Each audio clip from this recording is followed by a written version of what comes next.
शाहरुख मिर्जा का ऑफिस है, वहां चले जाओ, ऑडिशन चल रहा है। मैं सबसे लेट पहुंचा, शाम के 7 बज गया, सब जा चुके थे।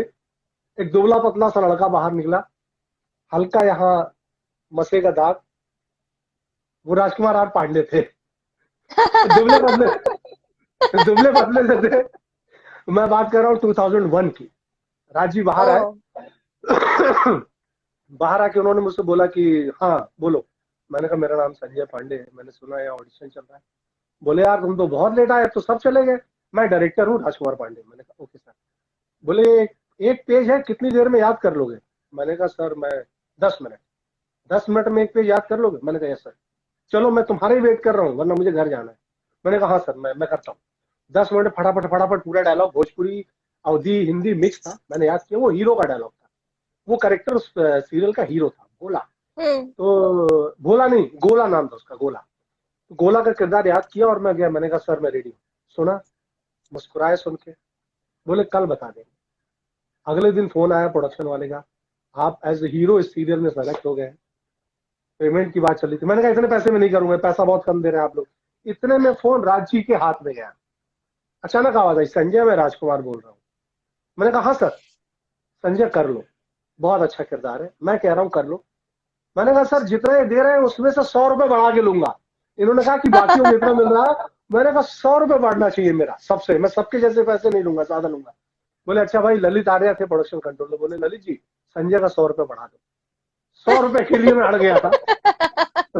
100 रुपए बढ़ा। कट्टू राज जी के साथ पहला सीरियल था, हमने लगभग 50-60 एपिसोड किए उसके। एसएल स्टूडियो में शूटिंग होती थी। उस तरह से भोजपुरी से रिश्ता जुड़ा।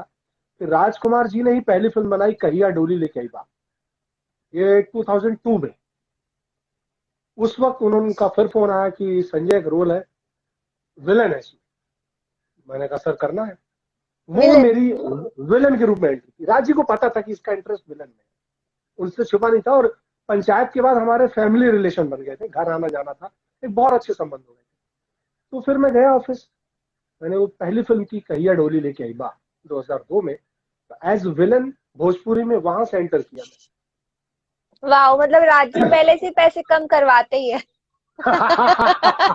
नहीं मेरे लिए तो बढ़वाए बेचारे, वो तो 100 रुपये बढ़वाया था उसने। मतलब उनके प्रोडक्शन वाले हमेशा पैसे पैसे पैसे करते रहते हैं, रोते रहते हैं बस। उसने तो कमल जी की याद दिला दी। ओके। आपने जब खलनायक का काम शुरू किया तब अवधेश मिश्रा भोजपुरी के बड़े खलनायक थे। कहा जाता है कि आपने कम पैसों में काम करना शुरू किया ताकि अवधेश जी की फिल्म आपके पास आ जाए, ऐसा कुछ? नहीं, ये इतिहास इतिहास आधा है ये। ओके। जब मैंने काम करना शुरू किया तो अवधेश मिश्रा भोजपुरी में नहीं थे। नहीं थे? नहीं थे। मेरी चौथी फिल्म थी जिसमें मैं घर द्वार, महेश पांडे की, वो हाँ। फिल्म कर रहा था। और उसके साथ ही मैंने एक और फिल्म साइन कर ली थी, दुल्हा ऐसन चाहिए, जिसके डायरेक्टर थे सुनील सिन्हा, उसके राइटर थे मनोज के सिंह। मनोज सिंह ने ही कहिया डोली लेके अइबा लिखी थी। और उन्हीं मनोज सिंह की फिल्म थी दुल्हा ऐसन चाहिए, जिसके लिए मैं कास्ट हुआ था। और महेश पांडे की फिल्म शूट हो रही थी बनारस में, और इनकी फिल्म शूट हो रही थी गोरखपुर में। मुझे बीच बीच में आना जाना था, डेटों का एडजस्टमेंट था। उस वक्त मैं नया था, मैंने 3-4 फिल्में की थी। तो मैंने महेश पांडे से पूछा कि मुझे बीच में जाने देंगे गोरखपुर क्या? एक फिल्म और साइन की है मैंने। महेश बोला नहीं, मुझे 10 दिन ब्लॉक डेट चाहिए आपकी, मेरी पहली फिल्म है, मैं किसी एक्टर को हिलने तक नहीं दूंगा। मेरे लिए घर द्वार का रोल बहुत अच्छा रोल था, और वो किरदार मैंने सुना भी नहीं था, मनोज जी ने बोला था, मैंने हाँ कर दिया था। मैंने मनोज सिंह को फोन किया, मैंने कहा सॉरी सर, दुल्हा ऐसा चाहिए मैं नहीं कर सकता। इस बात को अवधेश जी लगभग 10 बार बोल चुके हैं, पब्लिक में भी, इंटरव्यू में भी, कि मैं संजय की रिप्लेसमेंट में आया था। संजय ने वो फिल्म छोड़ी तो मैं आया हूँ, ये बात सच है। मैं पहली बार कह रहा हूँ, अवधेश जी लगभग 10-15 बार बोल चुके हैं इस बात को। तो फिर ओके। मैंने वो फिल्म छोड़ी। रातों रात मनोज सिंह अवधेश जी को भी जानते थे। अवधेश जी की एंट्री हुई दुल्हा ऐसन चाहिए में। उसके बाद 3 फिल्म करने के बाद मैंने भोजपुरी 2 साल के लिए छोड़ दी। क्यों? 2000 मैं हिंदी में सीरियल्स में ज्यादा बिजी हो गया था, और भोजपुरी में पैसे वैसे मिल नहीं रहे थे मुझे ठीक से, तो मेरा मन नहीं लग रहा था। और उस वक्त पैरेलल में DD1 का स्टार प्लस का सीरियल करता था, करम अपना अपना, 7 फेरे, और DD1 पे 1-2 सीरियल मेरे ऑलवेज चलते रहते थे। तो तो मैं भोजपुरी कम कर दिया। लास्ट मैंने की थी गब्बर सिंह महेश पांडे की 2007 में। 2007 से लेकर 2009 तक मैंने कोई फिल्म नहीं की। और यही वो दौर था जिस वक्त अवधेश मिश्रा एक अपने उड़ान पे थे, उनकी सारी फिल्में, उनका वो आ रहा था। मेरी फिल्में आती भी थी तो साल में 1 या 2 फिल्में आती थी।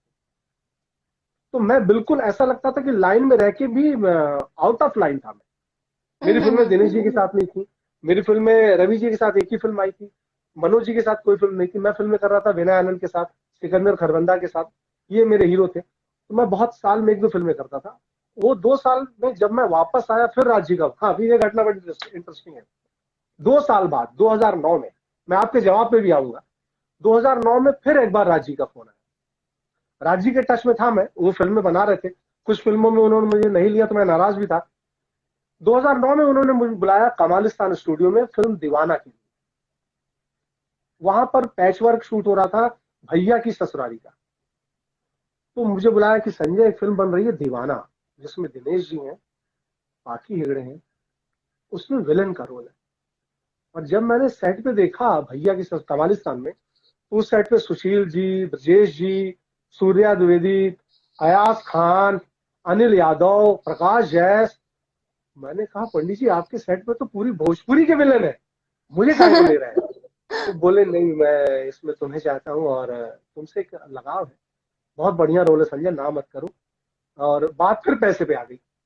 मैंने कहा पंडित जी भोजपुरी में पैसा नहीं मिलता पंडित जी, नहीं करूंगा। तो उस वक्त ये हुआ कि गुजर गए रमेश जी प्रोडक्शन में थे, तुम भी जानती होगी, रमेश जी जी। थे प्रोडक्शन में। रमेश जी किसी का चेक लेके चले थे। मैंने कहा हाँ एक शर्त पे करूंगा कि आधा पैसा अभी चाहिए मुझे। राजकुमार जी हंसे, जो बहुत प्यार करते हैं मुझे, वो आज बहुत प्यार करते हैं। तो उन्होंने बोला कि रत्न, उनको फोन किया जो उसमें प्रोड्यूसर थे, कि अरे संजय को अभी पैसे चाहिए आधे।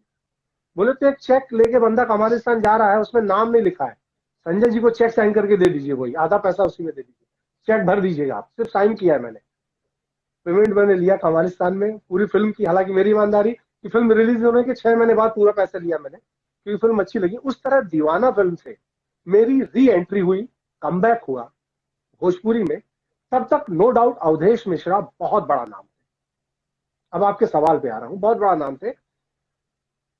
और मुझे बहुत से लोग नहीं जानते थे, क्योंकि वो 7 फिल्में जो मैंने की थी उसमें कुछ हिट थी, कुछ फ्लॉप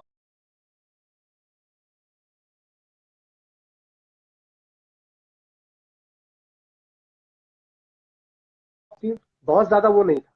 दीवाना बहुत बड़ी हिट थी, लेकिन दीवाना के बाद 1 साल तक मेरे पास फोन नहीं आया कोई इसी हम्म। इंडस्ट्री से। कोई कॉल नहीं आई कि दिनेश लाल की फिल्म है, उसका मेन विलेन और इतनी बड़ी सुपरहिट फिल्म, पर मुझे कोई कॉल नहीं करता था। धीमे धीमे मुझे मार्केट समझ में आया कि हो क्या रहा है मेरे साथ। इतनी बड़ी सुपरहिट फिल्म का हिस्सा होने के बाद भोजपुरी का कोई प्रोड्यूसर डायरेक्टर मुझे नहीं बुला रहा फिल्म करने के लिए। तो कुछ लोग को ये था कि अरे ये सिर्फ राजकुमार जी का एक्टर है या वो है, अपनी अलग अलग धारणाएं होती हैं। यहाँ पर एक बड़ा ग्रुप बाजी लॉबी गिरी थी। उसके बाद फिर मुझे राज जी ही दोबारा लेकर आए। इस बात के लिए मैं आजीवन शुक्रगुजार रहूंगा राजकुमार जी का, कि 1 साल बाद फिर मेरी फिल्म आई देवरा बड़ा सतावेला। हम्म।